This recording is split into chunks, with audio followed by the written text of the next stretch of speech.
Hello, everybody, and welcome back to another show of Toffee Bluecast. We are live on YouTube, obviously. A lot of you will be on YouTube, Facebook. Not live on X tonight, so if you could get the shares on, we'd appreciate it. I did look on Twitter, X, and the tick had ran out, which I'd forgot about. So it takes 24 hours for that tick to update. So it's not live on X. So if you could retweet it on X and stuff, that's appreciated. A lot of you, I'm pretty sure, will come over. We have got an opposition fan guest on the show, people. He is in the house, I can see now already. And this is going to be a cracking pre-match talk. Paul, how are you feeling? Yeah, positive. We're very up and down at the moment. Hopefully, though, we just go a little bit further up. Tuesday was good. Little pre-match. Not the best performance, but great result. And then a lovely review, and everyone was chirpy, and it's been a positive week. It's a good Friday night. Yeah, it's good vibes at the minute. Happy days. I mean, we all know that can change quickly, so we're just enjoying the highs. I've done probably about 20 videos on everything. Just happy, enjoying it, because you know how quick it can turn from up to down. I'm hoping the up stay, though. It really does need to stay. We have got Chris in the house, people. We have had him on before, cracking guest, Nottingham Forest fan. We do like to give you an opposition fan because I feel it gives you that proper head-to-head before the game. Obviously, the players are going to come to head-to-head tomorrow. How about the fans come head-to-head tonight? So let's get him on, people. Chris, on the show.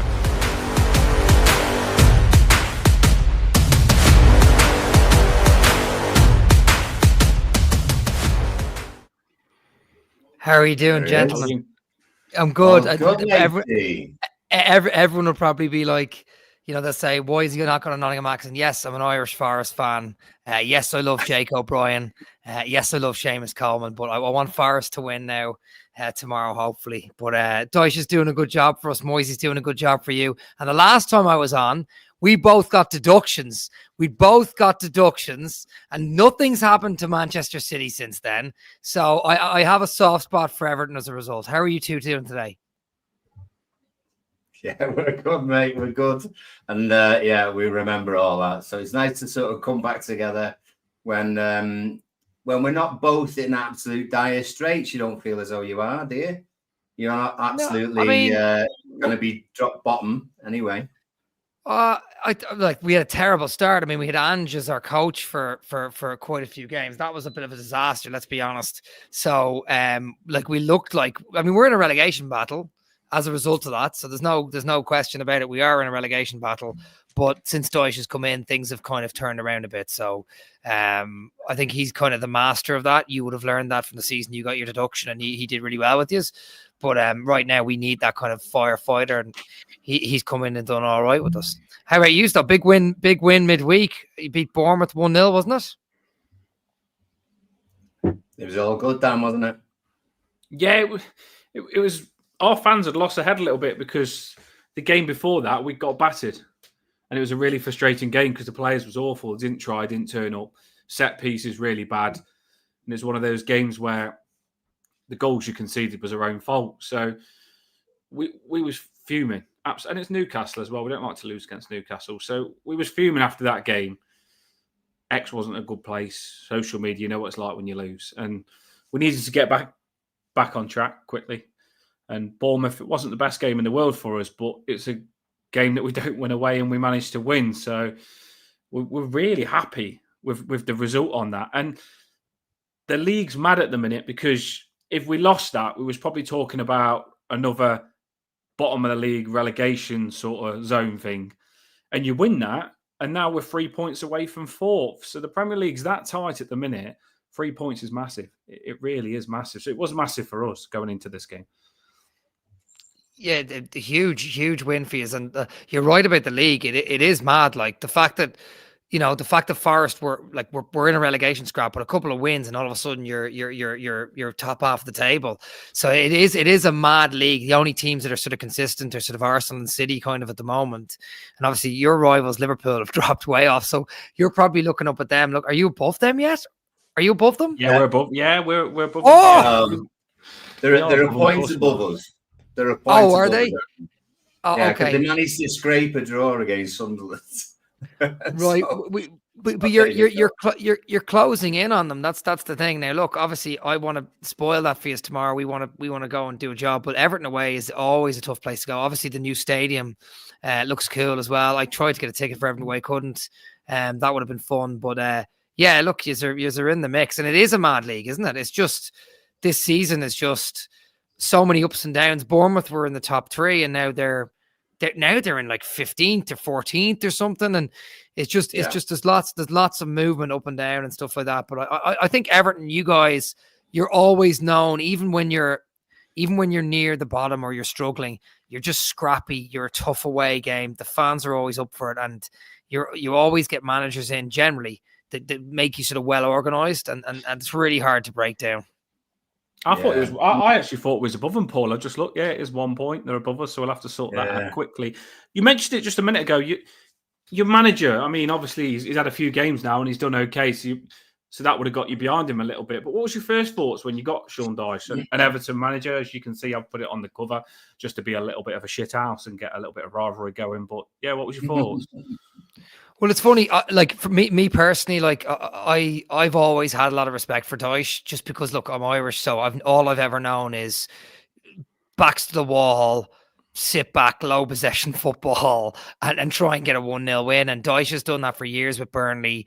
I think he did quite well for you at the beginning when he first went in, and he always seemed to get the best of us when he played against us.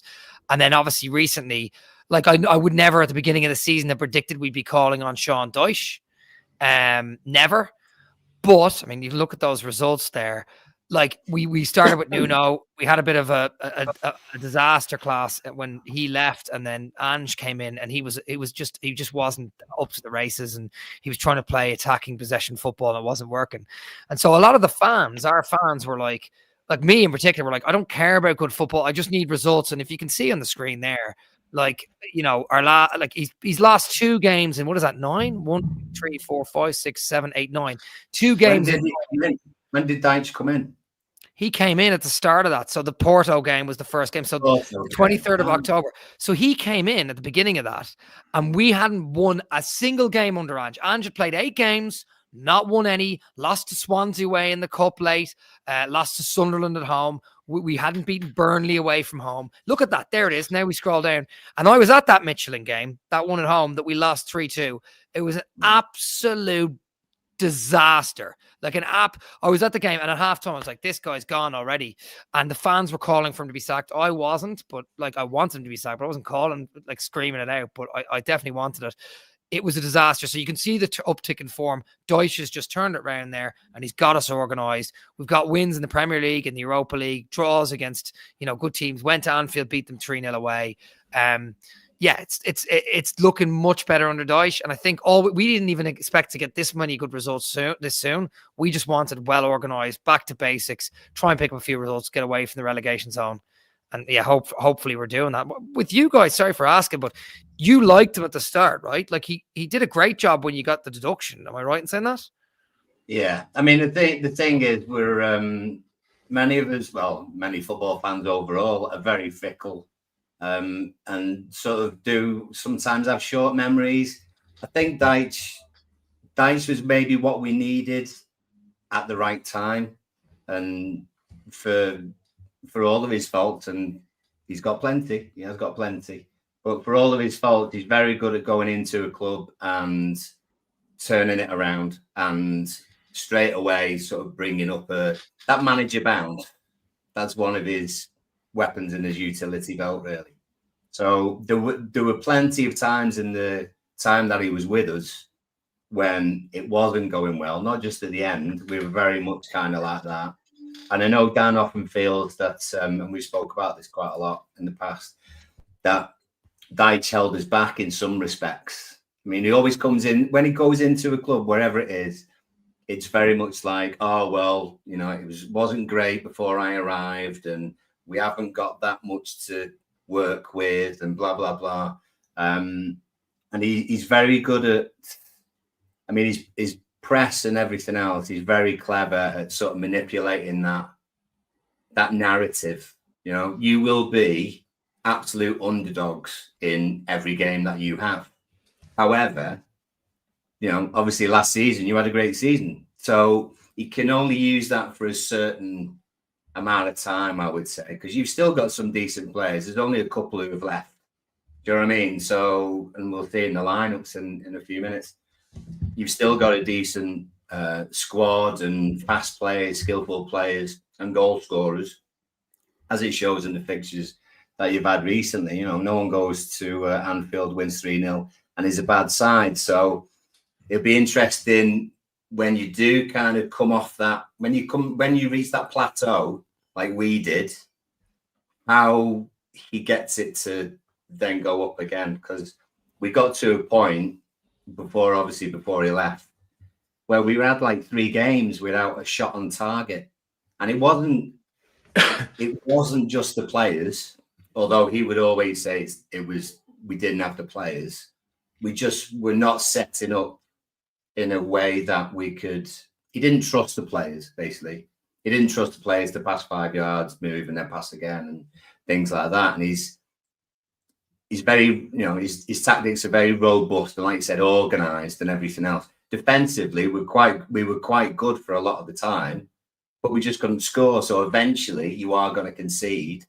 And there's obviously quite a lot of games that we lost 1-0 or 2-0, and we just couldn't get the goals. That was the thing. So it's interesting to see that he's come in doing a good job. And there's lots of fume about Dyche in some respects because it didn't end great. But I would like to think that there's plenty of Everton fans out there who do give him credit for keeping us up, particularly on last days and stuff like that.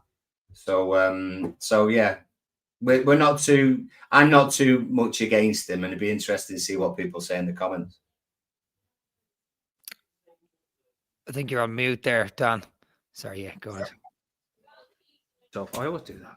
Yeah, we're being polite, putting myself on mute there. I forgot. But no, in the comments, I was putting a few on. Some people I think we ended up frustrated with him because when you want to. He had a good manager bounce when he first come, when he got us away from trouble. He's good to probably push you to mid-table. But me personally, I feel like with your owner, who is a bit of a Looney Tune, I don't know if I like him or not. I like that he cares so much, but he's a dangerous man. It's like, I can't see Sean Dyche lasting long at your club, personally, because I feel that your fans will want more than what Dyche can give you. I just think Dyche is a makeshift manager for you until you can get yourself back on track. Because I see you as a Europa League team now. I really do. With the players that you brought, let's not beat around the bush. You brought in some good players. Like we was talking of getting some of your players on the bench are class. You brought, was it McTay from Man City, however you say his name? You've got loads of good players on the bench. You've got massive squad. You've got really good squad. So that Sean Dyche hasn't walked into a crap team here and work wonders with crap players. You've got a fantastic team. Anderson, cracking midfielder. I could big up a lot of your players, by the way. And I see you as a good team. Do I think your manager before did crap? Yeah, I don't think the Spurs manager was the right appointment for you. I don't. And I think that's probably what got you into a bit of trouble that you didn't need. Your manager before that, I couldn't believe he got sacked. And I think a lot of people were shocked he got sacked because I think last season he got 110% out of your players, like more than what you could ever dream of. Like the way Wood played, the way Yates played, even players like Yates that I don't rate that much were smashing last season. And I thought that manager did so good with you last season. But obviously he fell out with your owner and he's not doing good at West Ham, but he did suit Forest. What was your thoughts? I mean, that's backtracking a little bit, but before we move on to our form, what was your thoughts on the manager's sack? Because it seemed that you lot did like him. Yeah, look, personally, what Nuno did last year is something that you'd hope would happen again, but it might not. Like bear in mind, Forest were out of the Premier League for 23 years. We come up, we're in relegation battling form, getting a points deduction for 2 seasons, and then all of a sudden, we nearly make Champions League. We finished in 65 points, which most season gets you 5th minimum, which would have been Champions League last year. We brought it to the last day. It's all you can ask for. And Nuno had no real class off the bench from the squad. It was just the pure first 11, and we managed to keep them injury free for a long time.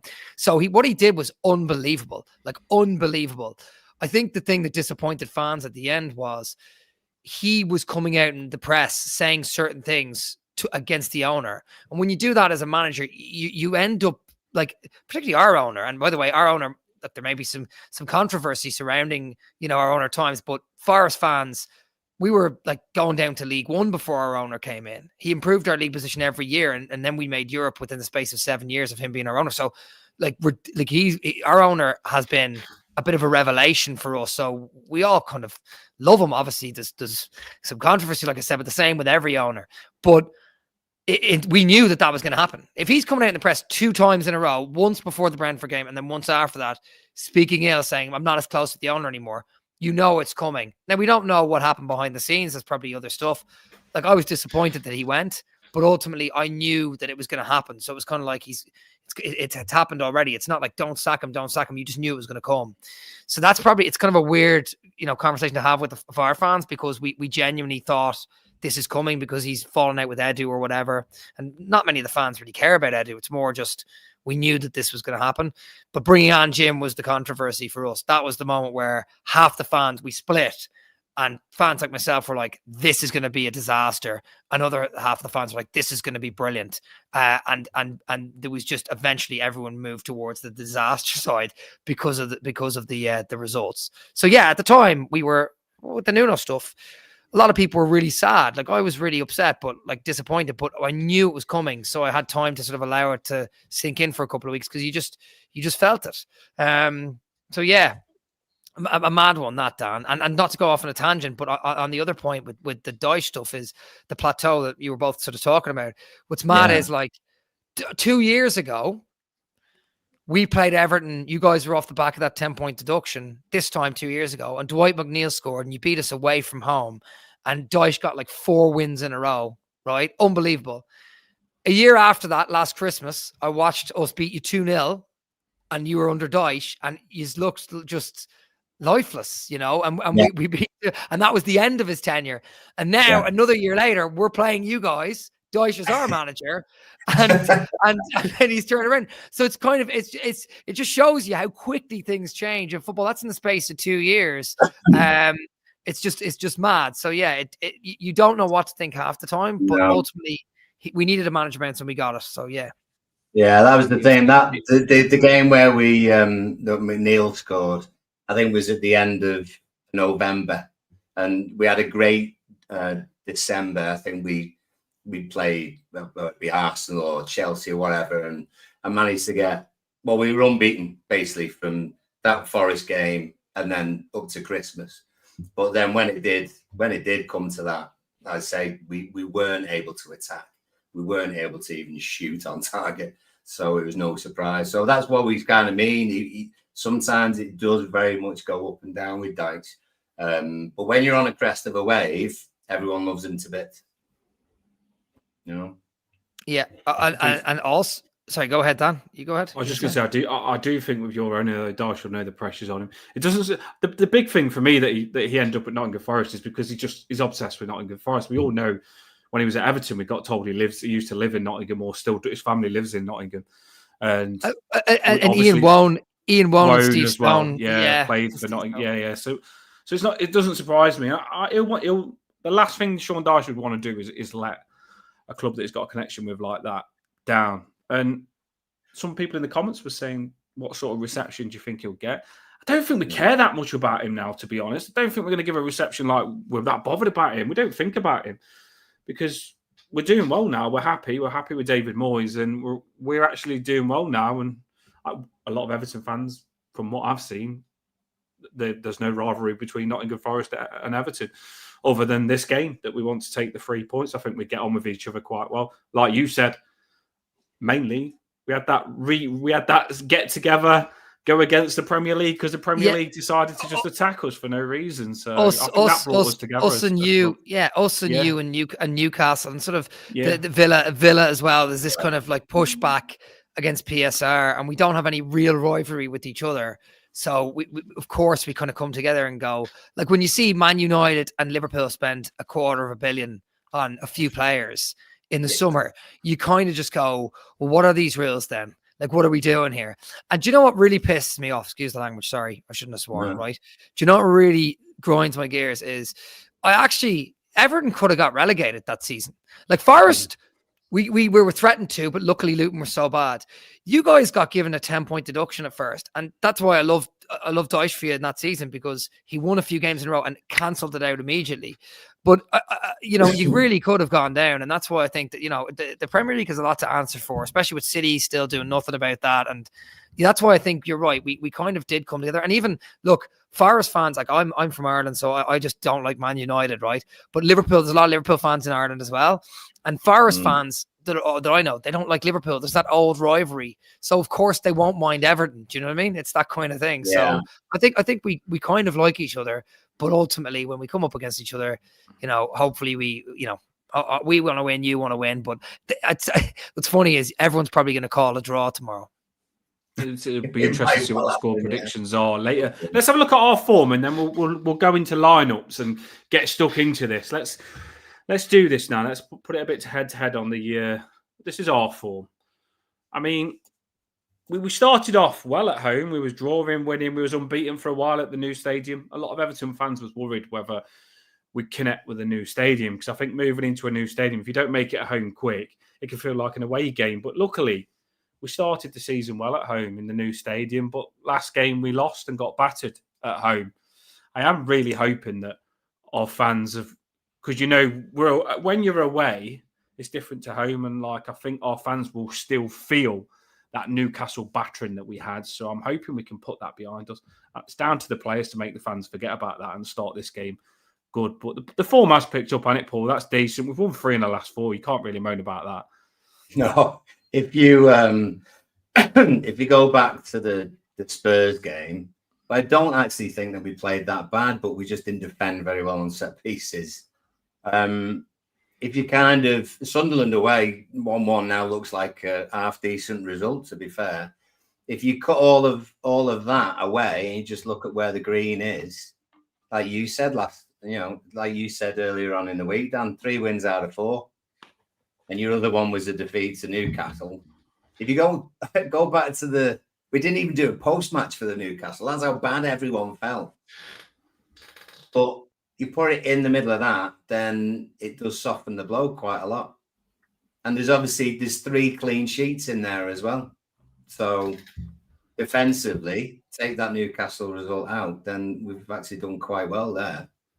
It's just the problem now we've got, and we'll have a little look in a few minutes, is that injury-wise is hitting us all at the same time, particularly in same areas. There's a few defenders injured, there's a few midfielders injured.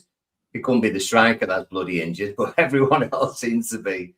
So we're doing all right. I think everyone is realistic to a point. When we say we're going to get Europe and this, I mean, I'm tongue-in-cheek as well as 1 or 2 other Everton fans, but Dan's not. We're going to get 3rd place, I think, from what Dan said. I'm not. Honestly, I'll be honest with you now. If we don't get Europe, I'll be really disappointed this season. I'm really set on Europe, and I'm not even saying that in like a hopeful way. I generally do believe we should get Europe. I put something on TikTok today, a video of Jack Grealish and then kissing the badge. Look there, look the video. Look, 5,000 likes on Jack Grealish. That's how loved Jack Grealish is, and we all know that Jack Grealish is going to cost we've got an obligation to buy, which probably is about 50 million, I'd say, and he's probably on big wages as well. If we are to keep him, I think that we need the finance of Europa League. I really do. And I don't want to lose him. I really don't. And I think that's your bar. Your bar is to try and get Jack Grealish and get Europa League to get him. And when you've got players like Iliman Ndiaye and Jack Grealish and Jules Biol that have all played in Champions League, why can't we go for Europa League? I've seen Forest last season have a cracking season. It only takes a bit of confidence and form to actually go on a good run and get that Europa League. And like I said earlier on, the league this season, I don't think you'll get a better chance to actually do well in it because no one's consistently performing well. So if you can put a few wins together, you'll end up in a decent position this season and try and stay there. Some might say I'm mad for wanting that, but I just generally believe if you're going to keep a player like Jack Grealish, which I'd probably cry if he left and went to someone else, I'd hate to see him anywhere. I think a Forest fan on TikTok said they'd have him. I said, go and do one, mate. You're not having my Jack Grealish. But yeah, I love him. I think he's cracking, and I do think we've got to try and push up the table. Like teams, like all of you, Forest last season, Bournemouth had a good season last season, probably gave me the confidence to think us teams that are not in the big six can actually go for Europa League. That's what it got me feeling like, and I feel like that this season. Am I wrong? Chris, I remember looking at some of your shows last season, and once you got going and you started winning, you was like, why not? Why not? Let's just dream. Why not? Yeah, 100%. Look, I'll be honest with you. Like, I actually think Everton have a big chance this year of making top 7. I think I do. I think it's because of the way the season's shaped. I think you've got really, really good. You got really, really good defensive structure, right? So, you've Jacob Bryan, Tchaikovsky, you're like you said, Dewsbury Hall, Grealish, Njai is a brilliant player. You don't really have a striker, I don't think. I mean, I know Barry's up there, but you don't really have the striker. That's the key ingredient. Maybe you go get that in January.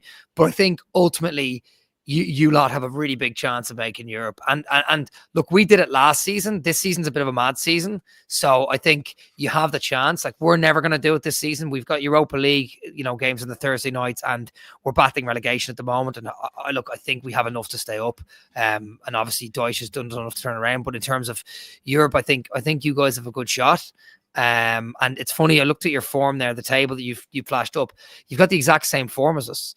You lost, drew, 1-1, lost 1, and we lost, drew 1-1, lost 1. So it's the exact same form. So these teams are kind of even on form in terms of even matched. I don't know. I think you guys obviously have a slight edge at the moment because it's a home game and you have players like Grealish and Dewsbury Hall.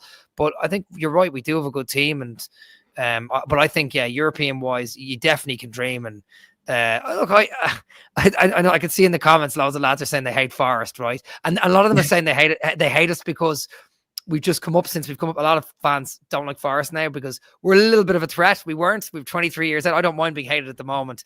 But ultimately, look, the history of the club is bigger than what it is now. We have the Cloughie days, and I think we're a great club. But I think in terms of European nights, we're a bit of a legacy club. We got the European nights in the 90s. We managed to do it again now, even though we were in ribbons the last 20 odd years.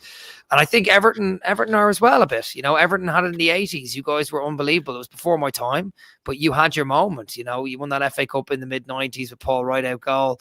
And you have had your time in the 80s as well. So look, I think you have to dream big. And I think when you get your chance, you have to take it. Like last season, that was our moment.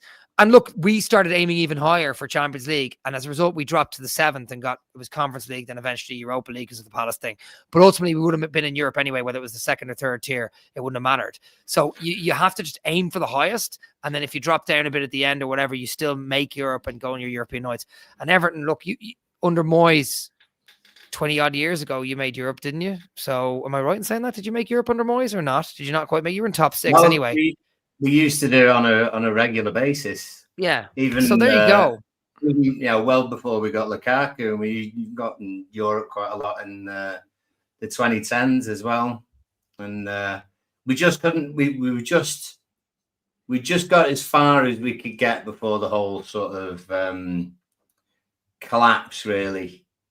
Under our owner, and choosing maybe the wrong managers and maybe selling the wrong players at the wrong times and stuff like that. So we're very much in the mindset that we should be there, but we're also realistic about how long it'll take us to get back there.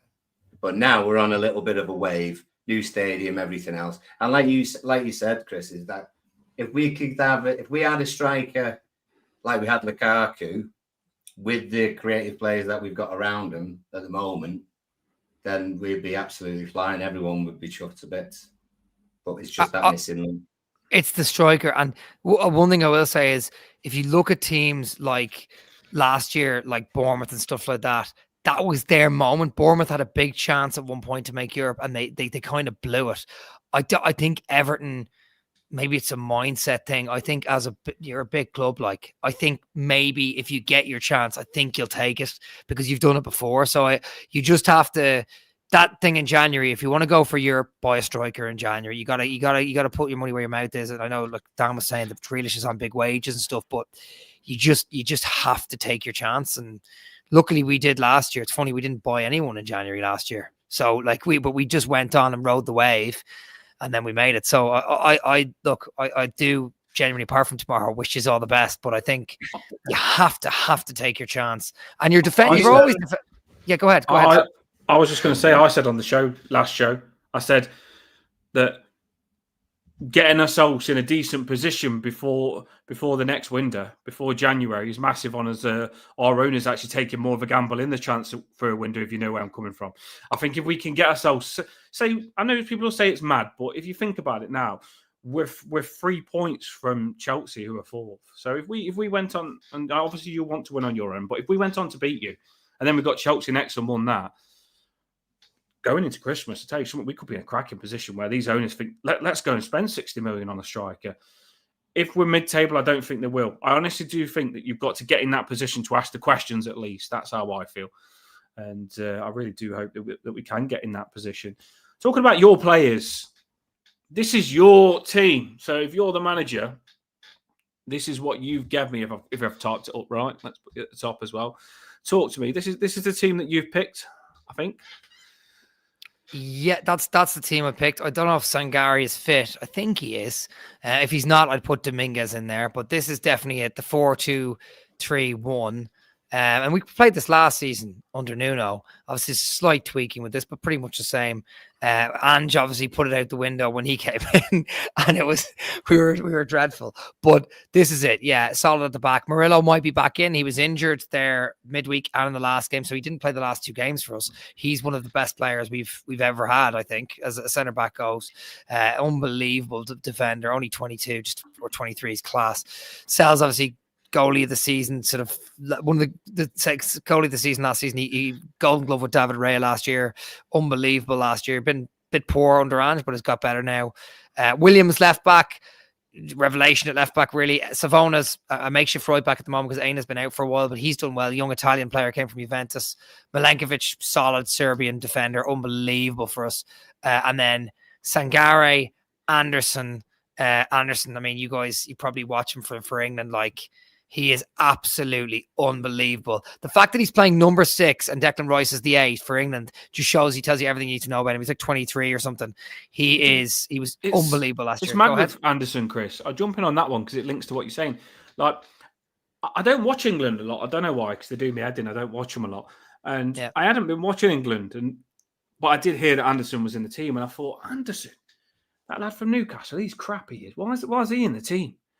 And I watched him at Forest because I watched more Premier League than what I do international. I watched him for you. I can't remember which game it was I watched, but oh my days, I never realised how good he was. Every pass that he made the team move forward. It's weird. And under tight pressure, he receives the ball and he passes so well under tight pressure. In that, I couldn't believe how much of a baller he is. And I'm not going to lie, I was like, oh, I love him. I tell you. And he is good. He is really good. It's just his passing every time. He's got that thing that do you know where some teams, they pass to go backwards sometimes or side on and it's just non-effective? He's got that like 2 yards in front of your pass that forces the team to get forward. And I thought he was fine. I changed my opinion straight away. I put my hands up when I'm wrong. He is a cracking centre midfielder. So I'll 2 you on that one. He's definitely good. It seems to be. Go ahead. I was just going to say the narrative with the lads in the middle of the England midfield seems to be everyone else is set, and then it's either Anderson or Wharton, and it seems to be it seems to just be a battle between those two at the moment, doesn't it? Yeah, and look, Wharton's a great player as well, right? Like, there's no question. But Anderson basically came to us last year, and I went to the first game of the season against Bournemouth last season. And he was coming off the bench and he played wing. Newcastle at one point had him on the wing. They played him in midfield, but they also had him on the wing. And we thought he was going to be like a makeshift 10.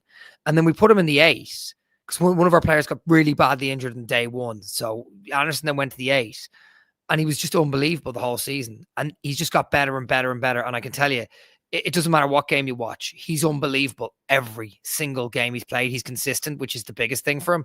He's absolutely class. He can play the 6. He can play the 8. He can play the 10. He can do whatever it takes if you want. He can clean your boots if you have to. He is absolutely unbelievable.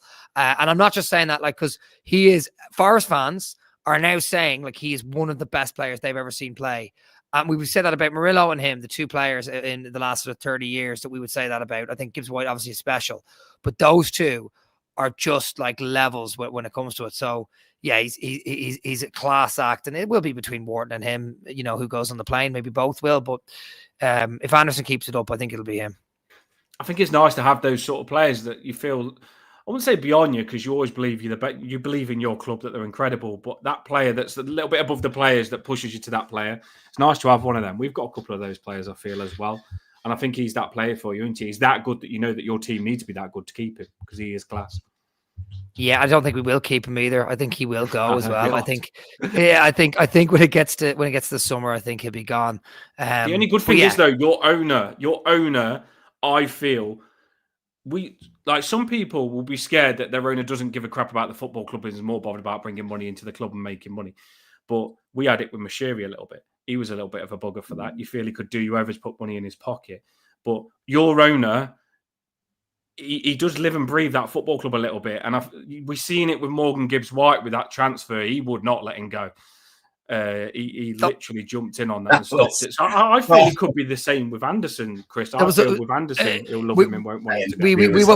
We won't let him go for a song is what will happen. Like, so the good news is that even with release clauses and stuff like that, we're not going to let him just go for a small amount of money. He'll either go for big money or we'll keep him for another year. And by the way, the last 2 or 3 transfer windows, we thought Murillo and Gibbs-White were going and they never went. So he will do what he has to do. And I know people joke about it with the hostage video and all that, but ultimately, he cares about Forest and he's ambitious. And whatever else you say about him, he's ambitious and he wants us to win. And that's kind of all you want. A lot of owners just sit in the background and they don't care. And they take money from the club and they say, yeah, we'll sprinkle a little bit here and there. He actually cares. And yeah, so that's what makes me a little bit more comfort is he won't let anyone get one over on him. And he certainly didn't with Spurs, which was nice. Paul's just put in the comments there. What would you say is something you see as a weakness in your 11? And what's something, he's asked people in the comments as well, let us know. And if you haven't hit that like, please do so early. What would you see as a weakness that you see in your 11? And what would you say is something you probably look to hurt us with and as a strength? So I'd say strength-wise, I mean, we were really weak at set pieces when it came to a point there under Ange, but that's really tightened up under Dyche. You know yourself, Dyche was going to do that. So I wouldn't see it as a strength or a weakness at the moment. It's just sort of cancelling itself out and we're doing much better with it. I think our strength at the moment is, for some reason, between sort of 55 or even just after half time onwards, Dyche has really found a way of getting the wingers to put balls in the box and cause chaos. Jesus isn't tall, but he's a very good header of the ball. And you might see that tomorrow. Hutchinson has come in now and been a brilliant winger, and he's gone from strength to strength. So the crosses in the box and stuff like that, Igor Jesus and Hutchinson will be strengths now tomorrow. They're new signings that are trying to prove a point. And when Hudson-Odoi's on, he's class too. Anderson, obviously, strength. So basically crossing the box. Weakness, I mean, you'll see, right, against Brighton last Sunday, all they did was they bypassed our really good midfield. So I think Sangare, Anderson and Gibbs-White are a very good midfield, right? So what they decided to do with their defenders, and it might happen with you guys, Jake O'Brien, Tchaikovsky, you might just bypass our midfield and just basically diags to Williams to try and manage them, who's been done very well this season, but it didn't work out with Minta there on the last weekend against Brighton, or Savona. Savona would probably be that weak link at the moment. I think he's done really well for like a 21, 22-year-old, but I can tell you this now, he would probably be the one that you lads would be probably hitting diags to. Players like Enjoy, Grealish and Savona, or is Grealish playing on the left? If Grealish is on the left against Savona, I would be a little bit scared, to be honest with you. And then with your lad Enjoy, I think he's really talented. If any balls are pinged into him, we're going to struggle. And if Murillo is still ill, I know someone said he was ill, not injured. He was injured at first in the Brighton game, and then he was ill after that. So it's a combination of the two, actually. But if Murillo's not fit and we've Morato in, I mean, all day long, and Dye is going to be giving him problems. So that's our weaknesses right there. Savona there and those long diags bypassing the midfield. If you do that early on, you'll cause us some big problems. I would say myself, I'm looking at your right back, and I know you play Murillo there Again, the game before, he's been playing there. You've been moving your centre backs along, right back and left back. Murillo played left back against Malmo. He played left back, yeah. I know we gave Williams a left back and rest. right back. Yeah, we switched it up a bit. It was a bit mad, but I think we've just got to, I don't know, like if Morato's in there, what you got to remember is that's two of our first starting defenders gone, Savona and Morato in for Aina and Murillo. And like that's kind of slight cause for concern, but both of them have been playing a lot this season. How long have you got until your right back's back? I forgot his name from last season. Ola Aina. Amazing. Ola Aina, yeah. He's probably the best right back in the Premier League, and he's out for you. That must be a bit heartbreaking. It is, and it's affected us. I think it's still till January, so it's going to be a little while before we get him back.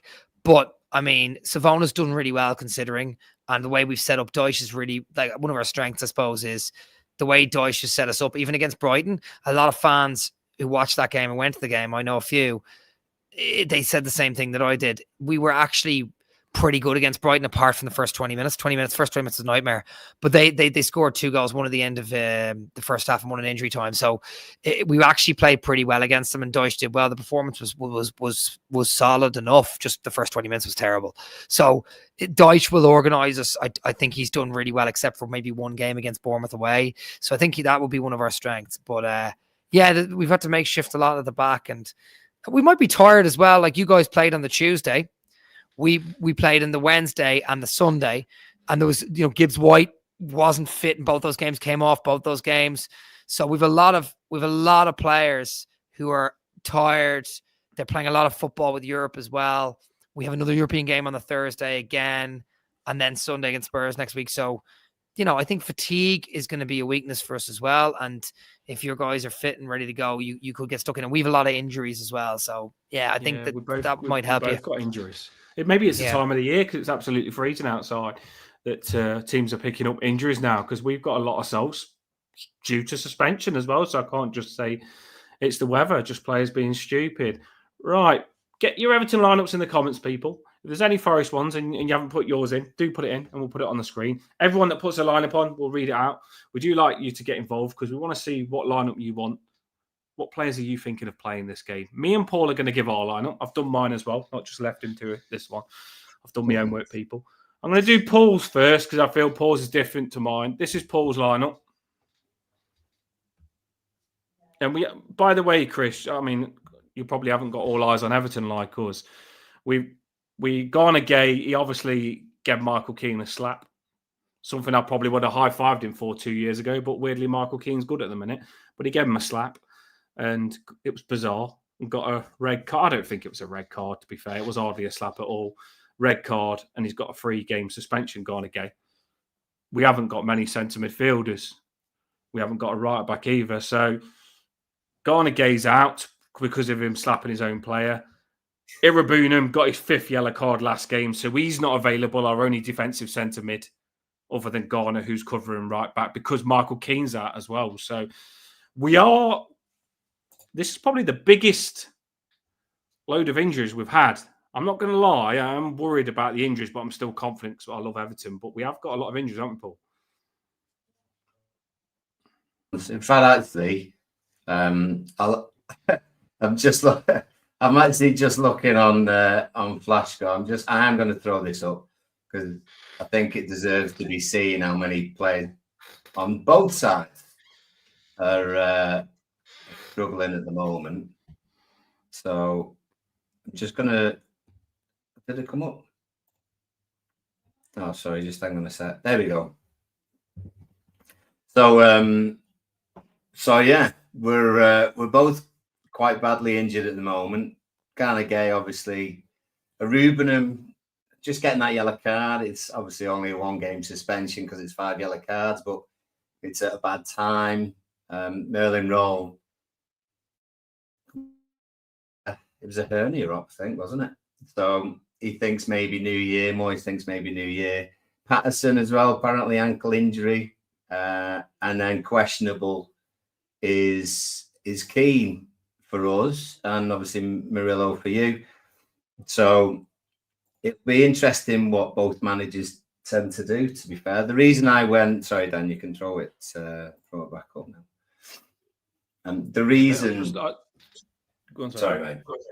I'm just going to say the reason that I've kind of gone for this side really is is because of what we've got left, and it only seems to be, apart from the lads there, we basically got Beto on the bench, Asnu on the bench, and say Dibbling on the bench, and then it'll be 3 goalkeepers and a couple of under 21s. So it's a case of who comes in, and Moyes already mentioned McNeil. Doesn't seem to fancy Dibbling at the moment, and Beto's obviously be coming on for Barry at some point second half. So McNeil's your only kind of person I would have thought who would come in, and he might not mess around with Ndai and Jack. So where's he going to put him?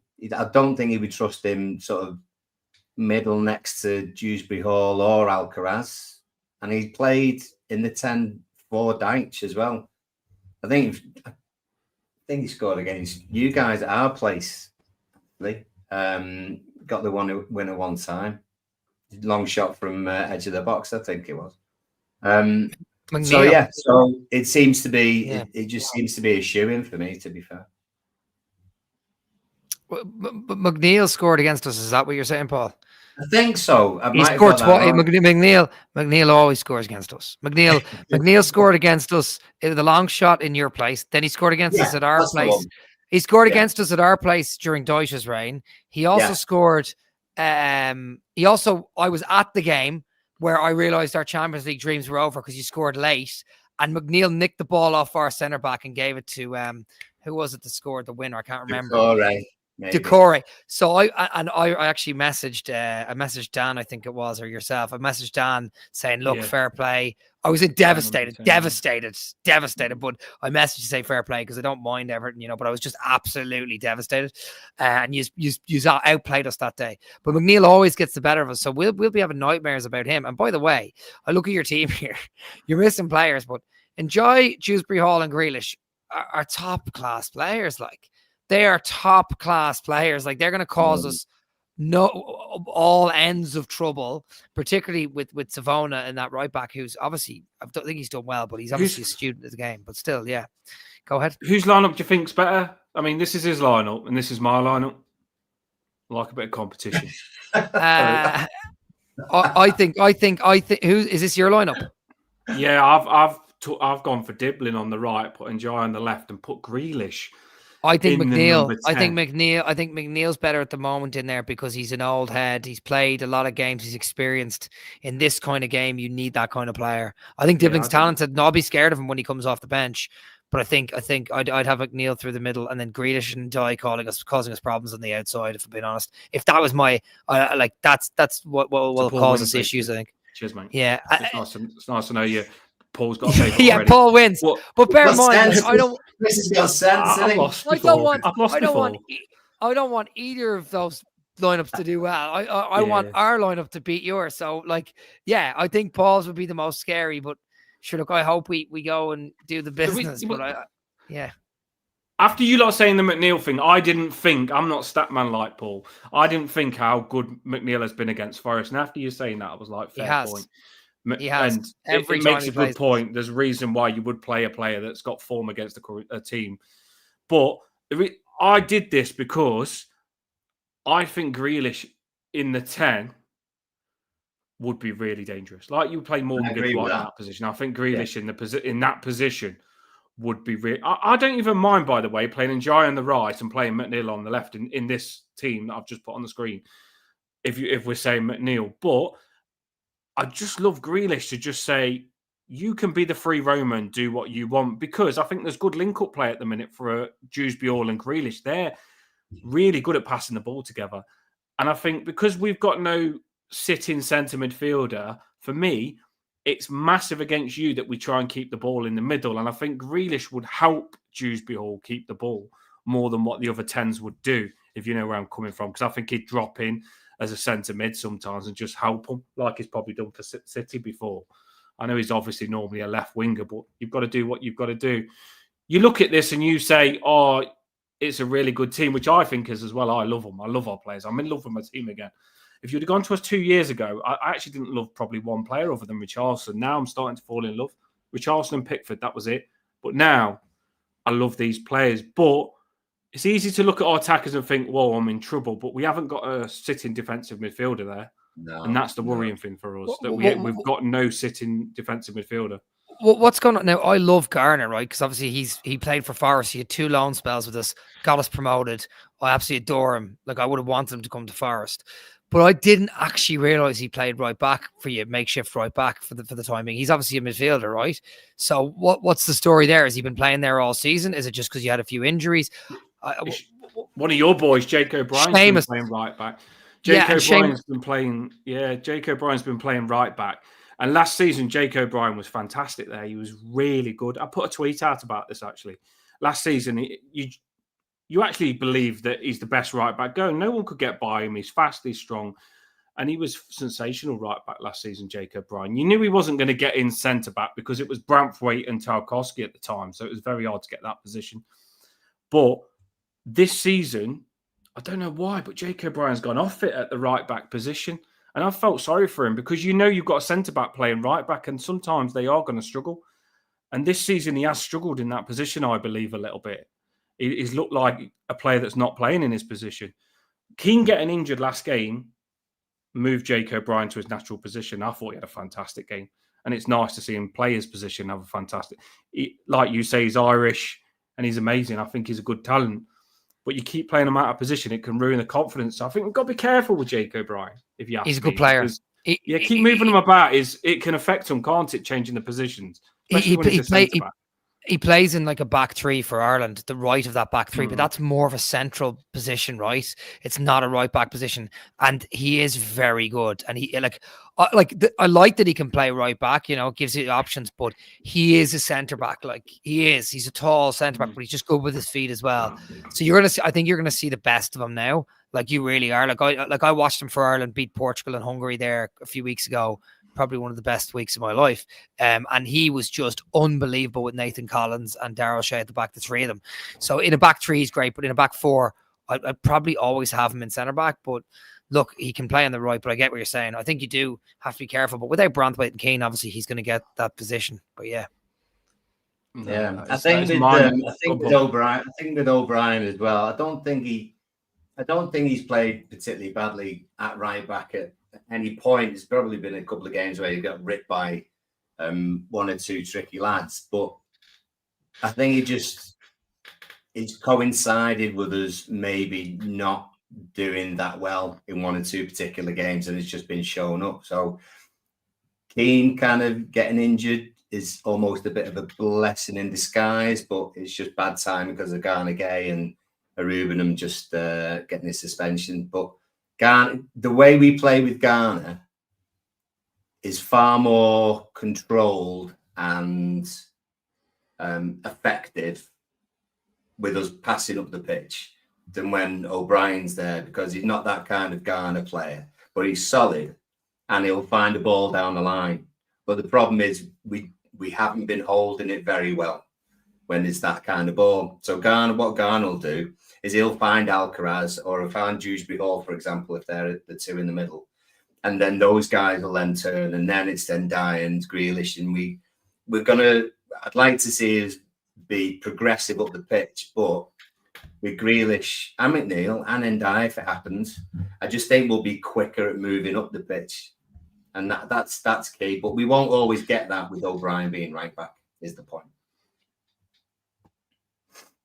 Yeah, I mean, Garner's a good ball player. Go ahead, yeah. Yeah, you asked about Garner, and obviously we put his position centre mid, and he'd be there if we had a decent right back. But I think David Moyes is thinking a lot of our possession can come from the right back, so he's playing him there just to get us keeping the ball a little bit better, and his crossing's a little bit better as a right back. We need a right back, and I don't think it'll happen in January, but going forward, we need a good right back and left back. It's massive. You'll know now if you're having a right back and left back out. Last season, I remember you have a good right back and left back with Williams one side and the other lad the other side. You were smashing it. And I think that was a big reason to you being so good last season, because when in football, you know for a fact, when your fullbacks are playing like wingers, it allows your wingers then to cut in and play as 10s and be up free and do what they want. And when you look at our team, Grealish normally plays left and Jai on the right. I think it's more like Paul's, but Grealish left and Jai on the right. If we had fullbacks bombing it past Grealish and Jai, it would make Grealish and Jai so much better. It really would, because it could just it takes a player, draws a player, then someone will polish the player on the outside. Mikalenko don't always do that for us. He's decent. He'll have a good game. He does enough, but he don't go bomb it past. Garner, he does it a little bit more. And I think that's why Garner's playing in that position, Chris. So that's the reason we're doing that. But we definitely do need fullbacks. What have we got in the comments on lineups? What are they thinking? They agree. I personally, Paul, I'm not going to lie, I knew I'd get crap for it in the comments. I wanted to play Beto up front. I'm going to call it out now because I said Beto come on and did better than Barry last game, and I got grilled for it so much in the comments. I thought, I'm not even going to put Beto in my team for the stick. But I just feel with Beto, he is a bit dopey, and I think certain games suit Beto. And I think against Forest, it would suit him because he loves just smashing into centre-backs. And for me, I don't want Barry just sitting on centre-backs. I want Beto smashing into your centre-backs. Although you've got big centre-backs, I think he could make mistakes out of them. I really do. I would say with that Beto show, I think if you've got Forest having played plenty of games as well, and if say Murillo plays but he's not 100%, the last thing he's going to want to see with 20 minutes to go is Beto coming on the pitch because he will just barge the hell out of everybody. So if they're either why 20 minutes to go there, Paul? The way you just said that, I was thinking that you was going to say, because I think they'll be fine at the beginning. Start. I mean, I know, but I'm saying that like the Forest centre backs might be fine at the beginning. Do you know what I mean? They'd be up for a fight and everything else. I just think at the end of that, I think Beto's strength and complete because unpredictability, because he doesn't know what he's going to do. Then I think that would be more effective. Then, to be fair, but yeah, I'll show you anyway. I'll show you what people have got. Let's have a look what they're thinking, then we'll do the score prediction, people. So one or two people have gone Patterson at right back. There is talk of him not being fit, like we showed before. So that's a possibility. But Roy went for Pickford, Patterson, Tarks, O'Brien, Mikalenko, putting Garner in centre mid with KDH, and then Endai, Alcaraz, Grealish, and Barry up front. Nick went for the same, exactly the same. I think it all comes down to who is available right back. I think it was Emma who said in the comments, even if Patterson was fit, would Moyes pick him? I'm not sure he would. He seems to have the same thing as Deitch had with O'Brien, because he never played O'Brien, did he? Never played him. Altel has gone for the same as well. Alcaraz in behind Barry, Patterson right back. Stephen Frost has gone. Yeah, Mikalenko, O'Brien, Tarks, Patterson. He's gone Alcaraz and KDH next to each other. He's actually got, I presume, that would be Diblin in the 10. It's a fair shout. Fair shout. It'd be shocking. It'd be a massive surprise if he started him, I think. James has gone for the same 4 as one or two other people. Patterson right back, KDH and Garner, and then with the 3 lads, Endai, Charlie, and Grealish in behind Barry. There's a lot of Patterson in here, isn't there? They've not gone with us here. They think more should trust Patterson, yeah. Yeah. Vern. Who's Vern? Misreading. Patterson. The reason I didn't go with Patterson, Paul, is because I know that I really rate Callum Hudson-Odoi, and I think Hudson-Odoi running at Patterson could be dangerous. I'm a little bit scared of that. He's a good winger. Yeah. It seems to be people throwing in Patterson at right back so Garner can be centre mid next to someone else is the thing. Scar's got an interesting one. No one said this yet. Asnu. And then what seems to be at left back, and then O'Brien and Tarks in the middle. Then Miko right back or Asnu right back. Either way. Garner, KDH in the middle, and Alcaraz, Grealish, and then Barry up front. Not a bad And shout. then you can't go, and I'll come and see if there's any others, but this is Emma. Geez. I wonder if Chris can guess any players from the emojis that we've got there. Who's in goal for us, Chris? Well, it's Pickford. Peachy Peachy Pickford. Let me have a look there. Who's the is that a farmer? Who's the farmer? That's a Gardner. James Gardner. That one. Oh, Gardner. Right. Okay. Yeah. We've got a giraffe in at centre back. You know the giraffe, don't you?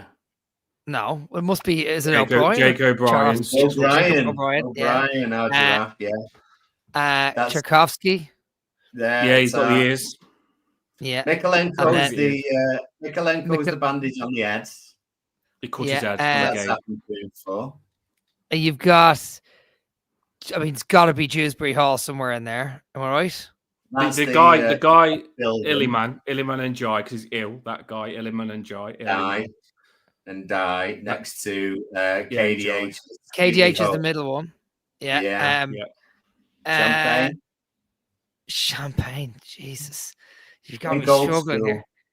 Emma says she had to use that one because there isn't a cocaine emoji, so she had to use the champagne one. It was that one. Was it Grealish? Charlie Alcaraz. Because I thought the next one was Grealish. The next one.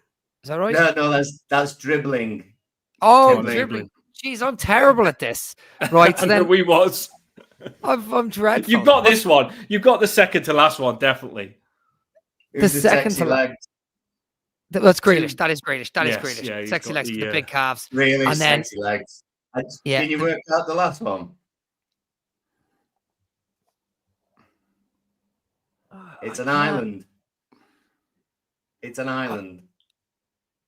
I can't work it out because in my head, if you were to do, I struggle with that one, to be fair. If you were to do Beto, you'd probably, I don't know, what's the island? I've no idea. Barry Island. Yeah. Do you know what? I've absolutely failed that. Chris messaged me like, I'm going to be 10 minutes late because I've had a day where I'm late, I'm struggling, I get back from work. He's had one of those days, Chris has, and when he was on his way home, the last thing he would have been thinking that he had to come to those emojis that Emma just put in front of him. That's definitely woke you up. No, listen, I'm just glad I'm here. I haven't been. You asked me on a couple of times last season or whatever, and I didn't come on. I wasn't available or whatever. Yeah, and I did miss you. I haven't been on since like 2 years something. So I just like supporting. Like we actually finished our weekly podcast on a high at the end of last season. We said we're not going to do weekly anymore. This is it. We scrapped it, but we still do one every now and again. Like we did one for the European game. We're going to do one at Utrecht next week, and I still jump on Forest Focus, which is a fairly big Forest podcast. So, but I loved going on with you guys because you know what it's like. You have to work hard and stuff. We did our podcast for 5 years, like when we were in the bottom of the championship. So, look, I'm sorry for being late, but I love coming on. Even doing that is fun. I love it, and I like Everton. I hate saying that now because I want to beat you tomorrow. But I like Everton. Paul was late anyway. Even you wasn't actually late. Paul was eating a Chinese. We started the show 10 minutes late because of Paul. So you're actually on time. You come in just as we're starting the show. But is that all the lineups, Paul? I think that is, unless anyone. Yeah, that's the lineups. Not a lot to play around with, just the odd player. Yeah, it's quite hard to be fair. We've got that many players out. I don't think there's much you can do with the lineups. It was interesting to see. That's why I like to say, people, make sure you do get involved in the comments, just because it makes the show worth it. But also, I do like to see that a lot of you put Patterson in. It's nice to see what the whole of your fans are thinking, because a lot of you didn't agree with me and Paul, and we don't mind that. We don't want you to agree with us. We want you to put what you think. It is that time, people. It is that time that we all love. It's the time that when we get the guest on, we go head to head. You get on all show, but when it's this time, that's when we have a little bit of a Royal Rumble, people. It's that time.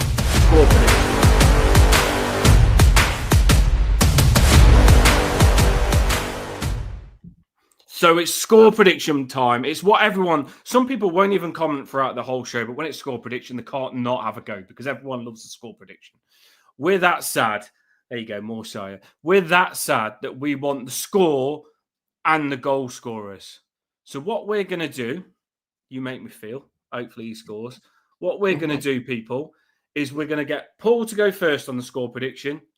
Then we're going to get Chris to go on the score prediction. Bit harsh from the comments there, people. You know what I mean? I don't want to hear that. So we're going to get Chris to go second on the score prediction. I've got a bad house in here. And then we're going to do my score prediction, everyone. My score prediction will come last. I know mine are the best. I get it. Right. So, Paul, your score prediction first. Go for it. And then in the comments, we'll read yours and finish the show, people. I think we could be quite creative, actually, with the enforced changes. We might not be the strongest in stopping Forest coming forward, so I can see both teams scoring. I think I can't believe I'm going to say this. I think I'm going to say 3-1. I think we're going to score 3 goals. How stupid is that? 3-1. That's big for you, that is. You're normally a draw. That's a lot. That's a lot for me. I don't even feel that confident about it, but something said to me 3-1. I think goal-wise, I think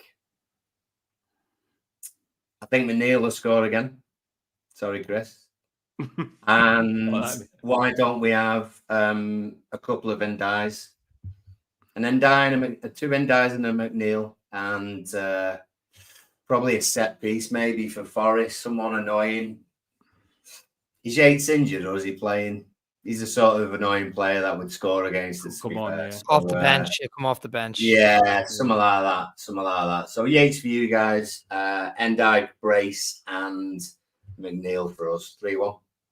Oh, Yates is weird because I always put Yates on for a yellow card because I like my yellow cards sometimes. Every game. And he scores. Do you know where you put a player on for a yellow card and he scores? That's what Yates does because you always think he has been scoring quite a bit for you just lately. I know Yates has, so you might be right on that, Paul. He might score. Right, Chris. What have you got? I'll give mine. So look. Let's be honest, right? Like even last season when we went away to use at Goodison Park and beat you 2-0, we scored 2 really unbelievable, like really good goals. The first goal we scored was like one of the goals of the season. It was like a lob over Pickford's head from Chris Wood, and like. It's funny because Murillo got injured before the game and Morato had to step in and he ended up having a great game. So if Morato plays, he might do that again. So that's that. I'm sorry to put the curse on you, but if Murillo's injured again and Morato comes in, he might have a good game. But I think you have enough talent to score at least 1 goal, maybe 2 against us tomorrow. And I'm going to be real with you, right? Like we're fatigued, we're tired. I don't see us going there and getting the win, but I do think we can draw with you. And I think that, you know, Dyche has enough in him that he knows the team pretty well. He was there for a year and a half or whatever it was with this. So I think Dyche will be able to get us a draw. I think it's going to be 2-2. And I'll name the goal scorers. I think Ndiaye and Grealish will score for you. And I think for us, I think Gibbs White, if he plays. If he doesn't play, McAtee will fill in. But if Gibbs White plays, he'll score. And if not, I'll just give the other goal to McAtee. And I think there's a possibility that Hutchinson's on form at the moment. So I'm going to give him the other goal. So I think I'll go with a 2-2 draw. And I'll be honest with you, I'd be absolutely delighted. Look, he's saying, someone in the comments saying I've got the excuses early. Listen, you should be beating us, right? We're in a relegation scrap at the moment, right? So we would take a point and absolutely run with it. So I'm going to go with 2-2. Yeah, those are the goal scorers. Oh, wait. No, sorry. McNeil is going to score. Why am I pretending like that's not going to happen? It is going to happen. So McNeil will score and either Grealish or Ndiaye will score. No, 3-2, not 3-2. Not 3-2. It'll be McNeil and one of Grealish. He's already changing his mind to 3-2. No, he's already seen Ndiaye and Grealish scoring with McNeil. That's how much he's scared of his 2-2 people. So he's gone 2-2. But if it ends up 3-2, it's his fault for cursing it there, for adding McNeil as well. Scoring in the 95th minute, probably. But no, he's gone 2-2. When you say that you're a team in a relegation battle, I know you're not. I know you've got good players. No. I'm not taking this game lightly. And I know you've got good players. And I know this is a hard game. We do have good players, but we've been in a mess. We are that's where we've just got out of the relegation zone the last week. We've been in it for like weeks on end because of what the damage that Ange did to our club. Like we got told that against Chris. We got told that against Newcastle. Newcastle won an away game before we played them. But Newcastle are like right now they're in Champions League and stuff. So like they're not playing up to their potential. We are better than where we are. I don't think I do think we're going to survive. I really believe that. I'm just saying that we are in a scrap at the moment. That's all I'm saying. And but Dyche has turned it around. But we need to. If we lose 1 or 2 games, we're back. We're only 4 points off or 3 points off. So we're back in. Like, you know what I mean? The thing I've learned to do is I never look at form. Some people love the stats and the form. I never look at form. I look at both team sheets and just take it by the game because it can happen. Anything can happen on the day and form changes. And I look at your team sheet and I think it's decent. I think we've got a hard game. Personally, think it's a lot harder than Bournemouth. Than what we had last time. Yeah, I do. You think so? Yeah. Really? Yeah. Well, yeah. I mean, I think we're on. I think we're a better team than we're showing right now. That's what I'd say. And we've got some good players, even though with the injuries, we've got a squad. We are a better team than we're showing, and like I believe in us now under Dyche, and I think we'll hopefully start to pull away. But like we're still in and amongst it, and you know, it just our performance will be as good as it can be. Yeah. I'm really interested to see whether Dyche respects our players that much that he goes too defensive and that massively messes up, or because we've got Grealish and Ndiaye, and Dyche could probably think to himself, "I've got to stop them," instead of actually thinking, "I've got to attack," and that's the way I'm going to stop them by making them track back.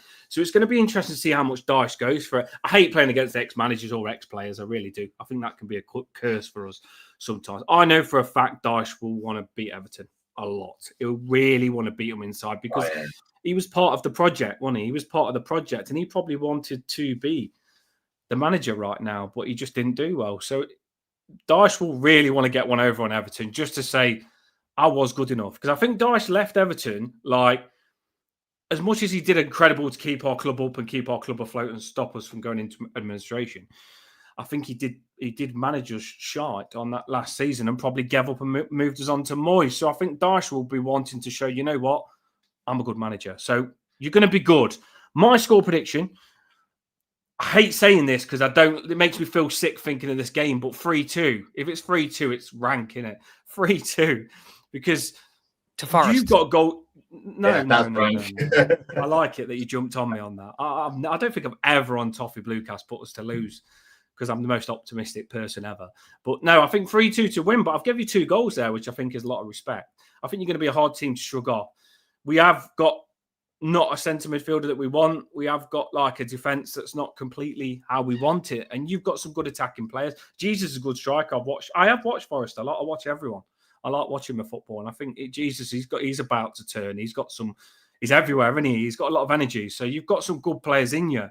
So I think you'll score 2. I'm going to give Jesus 1, and I'm going to give another 1 to Gibbs White. I feel is good against us. He's a little bit of a bugger against us. We did want Gibbs White when you got him, by the way. We put a bid in for him. Don't know if people remember that, but I do. Gibbs White and your striker. For us, I'm going to go for Jack Grealish. I'm in love. I want to sing Super Jack again. He's on. He just needs to believe in himself even more, because I think he's got more than he even knows. Jack Grealish. Dewsbury Hall, he's a baller. Sometimes I get that excited by Jack Grealish and Jai. I forget we've got Dewsbury Hall. So I'm going to go Dewsbury Hall as well. And then I'm going to go to striker. I want Beto to play up front, so I hope it's Beto. But Barry needs a goal. Barry for us. Chris he hasn't scored a goal for us, but he scored 2 goals and they've both been disallowed. He's the most cursed person ever. So he hasn't got a goal yet, Barry, our striker. And he's young. Do you know what? It's funny? Jesus had scored in the Europa League, but he hadn't scored in the Premier League. Disallowed goal against Liverpool, which should have been stood because it wasn't a handball. No, and then he had a disallowed goal against Wolves the other night as well in the first half, and then he ended up scoring in the second half. So he's the same as Barry. He's been unlucky. So you know, look. Barry is, from what you've just said. No. Barry is going to score, people. No, from what I said, Barry will score another disallowed goal, and that'll be that. I like it. He's making me positive in ways I didn't even know I could be positive. Barry's going to score, people. It takes 2 disallowed goals to get a goal. But yeah, that is the what score we thinking. Paul, what have we got? Goal scorers. It has been a longer show than normal, but when we get a guest we like we can't help ourselves. Come on, what have we got on the scores? Loads. I think Sean's I'm pretty sure Sean's a Forest fan. He's gone 2-0 Forest anyway. So might be an Everton man, fan. Sean. He might be an Everton fan, but might just be feeling it. Rod says that he's not sure, but he's worried about the Dyche curse. So now 2-1 Barry. Oh, Barry Brace. Elthal reckons Barry's going to score twice. Jeez, well, like busted. Anderson for Forest gets one. Yeah, well, yeah, exactly. Hat trick, maybe. I don't know. Scar reckons 2-1 KDH.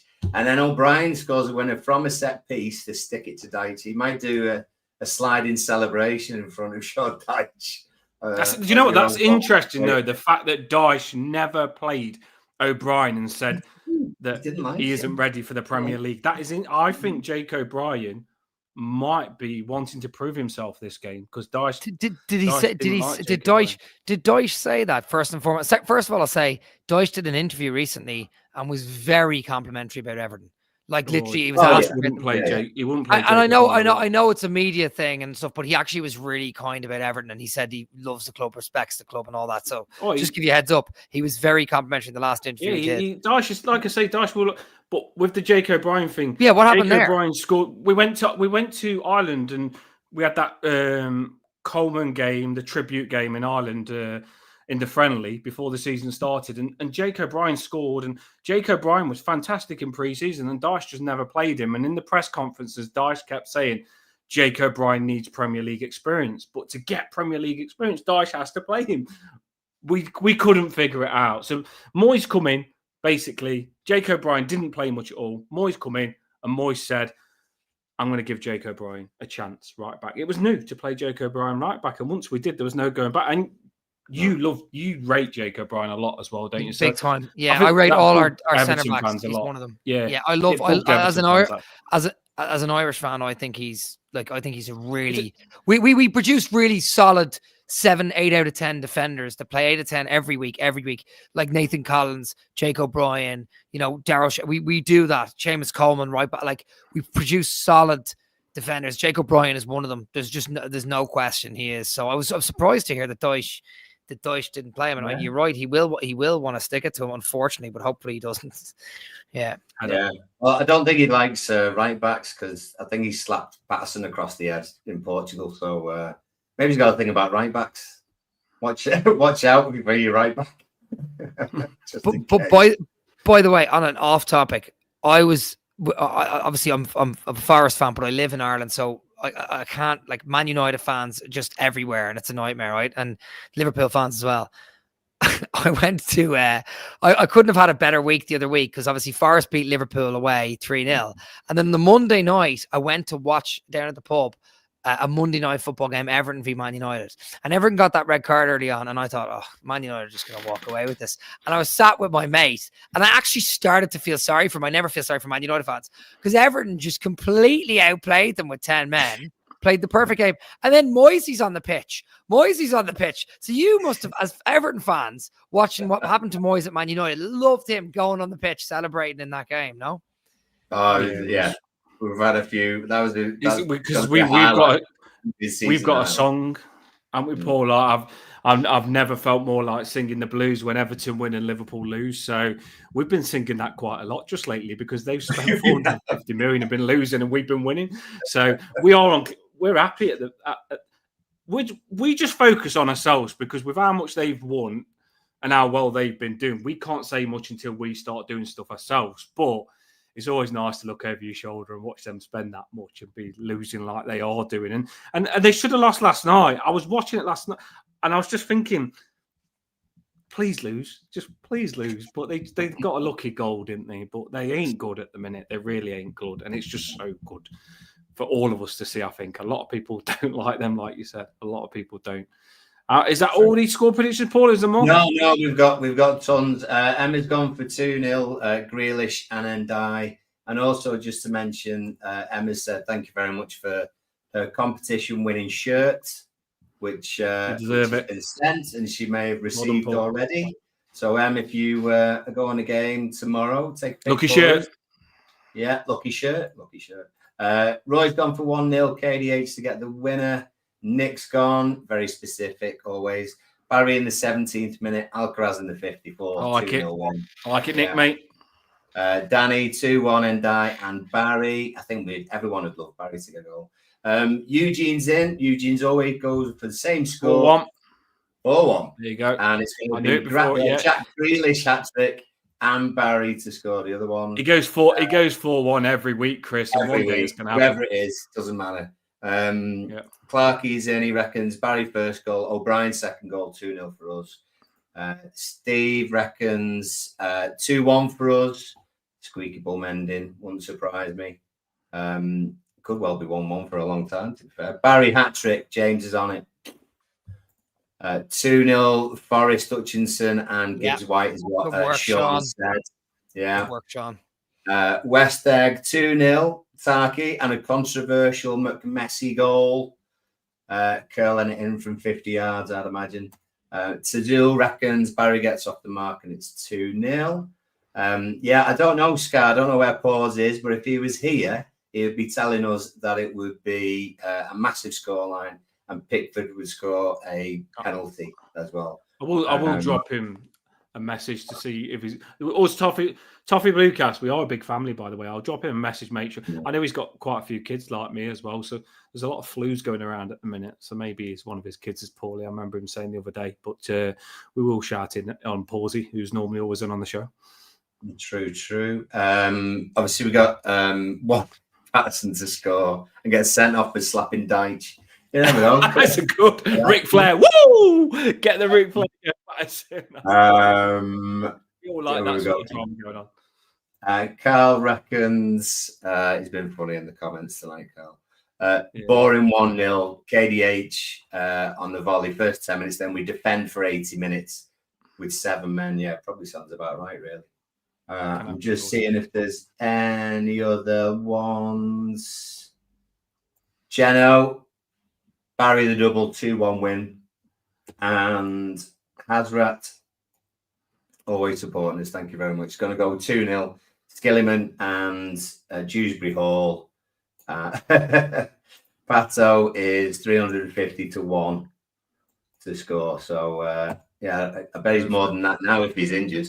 But that's where we are. It's pretty positive, but with a bit of respect thrown in for Forest. There's been loads of people on. If you are on now, before we go, if you can hit that like, we appreciate it. We've got big aims with this channel where we want to push it to the biggest heights that we can push it.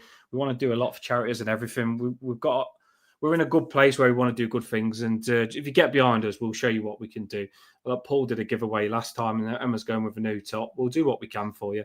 Do get behind our channel so we can do those things and hit that like. We're doing really well on opposition fans, and I try and get good opposition fans as well, and I think I've been doing well on it. Chris, really happy to have you on. I've had, like I say, we spoke last time with bad terms, being in relegation stuff, but it's nice to have you on better terms this time. Where will they find you? Give yourself a plug. Yeah, just listen. Me and my mate set up Forest All Over, which is, it was a podcast based around Forest fans from different parts of the world. I was living in Canada at the time, and he was living in the UK. He's from Nottingham, and we set it up 5-6 years ago.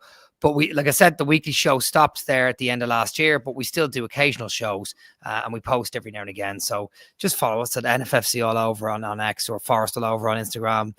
And then, look, there's loads of other Forest channels that are doing weekly stuff regularly on the regular basis as well. So you'll catch them too. Look, that's it. But we're at Forest All Over, and we'll do a podcast every month or two now, randomly, just off the cuff, and have a laugh with it. So, just check us out. And thanks very much for having me, lads. It's an absolute pleasure. And like I said, when I first did our weekly shows 5 years ago, we were just doing it on audio. There was we weren't using YouTube or anything. And Forest were near the bottom of the championship, so I know you lads have been doing it now a few years, and it's good. It brings the community together. You get to meet a lot of different people who are fans of the clubs, and back in the sort of 90s and stuff, it didn't really feel like it was always all about the fans. It was about the Sky deals and the players and everything. And now with media, it is a bit more about the fans, and the fans are coming to the fore, which is that's what clubs are all about. It's not about the owners, and it is a bit about the players, but it's mainly about the fans. So it's cool to be on here. Thanks for having me. I actually think you lads are sound lads. So I love coming on.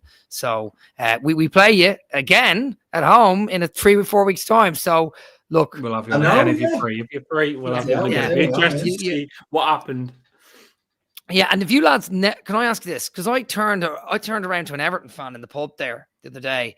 He was amongst Liverpool fans, and I was amongst Man United fans. We were watching Liverpool play Man U or whatever, and we were having a bit of a banter back and forth. And I was like, "We've won the European Cup twice," and he was like, "We've never, ever, ever, ever been relegated." Is that true? Everton have never been relegated. Oh, no, we were relegated early 50s, Right, and that's but the last time. so it's been like 70 years or something since you've been relegated. We've got the best record, haven't Yeah. we? That's what, because even Man United have been relegated since then. So that's Yeah. unbelievable. Like, that's unbelievable. Arsenal haven't, I don't There's think. Arsenal and then us. There's Arsenal Wow. and then us in terms of relegation. But we certainly we were the first team to have 100 seasons in the top flight, for example. So we certainly got longevity on our side. No, that because when he said that to me, I went, well, I don't really have an argument for that. That's pretty unbelievable. Like, most teams have been, and you've never been relegated from the Prem. I think a few teams probably haven't, but like, yeah, that's fair play. But I this is hope why the stadium's this is looking why good. I think that a lot of Dyche might get a bad response later on, but I think and this is all that matters to me, is I think at the start of the game, our fans will give Dyche respect. There won't be no like booing towards him and all that, but later on he might do, because we'll want to beat you, and of course we do. We've got no ties to Dyche, but if we didn't stay up that Bournemouth game, I do believe our club would have probably got liquidated. I really do, with the financial mess we was in. And I think us getting new owners I don't think we would have got good owners like these if we got relegated. I honestly do think it was a finished football club if we didn't stay in the Premier League. Us staying in the Premier League made us get these good owners that we've got now that I really like. So we all know that Dyche, under pressure, he did keep us up. So I don't think we've got massive grudges against him. We just feel like we could get a better manager than him. But he might do well for you. He might smash it for you. You never know, do you? Clubs can make managers. Right, people, that is the end of the show. Big game tomorrow.